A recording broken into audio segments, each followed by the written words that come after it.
بسم اللہ الرحمن الرحیم۔ السلام علیکم۔ بہت سی سوشل میڈیا پہ اب آ رہا ہے کہ ملٹیپل ویزا لگوائیں دبئی کا، وہ بھی 90 دن کا، اور کیا اس میں حقیقت ہے؟ لوگ جاننا چاہ رہے تھے، میں نے کہا آپ کے ساتھ شیئر کروں۔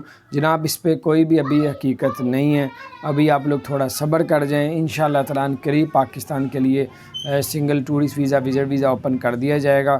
اس کے بعد آپ لوگ ایسے جو بھی کرنا ہوگا کریں، نہیں تو ابھی جب تک مسئلہ حل نہیں ہوتا اس وقت تک آپ لوگ کسی کو پیسے پاسپورٹ نہ دیں، تاکہ آپ لوگ بڑے نقصان سے بچ سکیں۔ اللہ تعالیٰ خیر کرے۔ اگر آپ نے ہمارے چینل کو سبسکرائب نہیں کیا ضرور سبسکرائب کر دیں، بیل آئیکن پریس کر دیں تاکہ نئی سی اپڈیٹس آپ تک پہنچتی رہے۔ اللہ تعالیٰ آپ سب کو اور ہم سب کو اپنے حفظ و امان میں رکھے۔ اور اگر آپ نے ہمارے چینل کو سبسکرائب نہیں کیا ضرور سبسکرائب کر دیں، بیل آئیکن پریس کر دیں تاکہ نئی سی اپڈیٹس آپ تک پہنچتی رہے۔ السلام علیکم ورحمۃ اللہ وبرکاتہ۔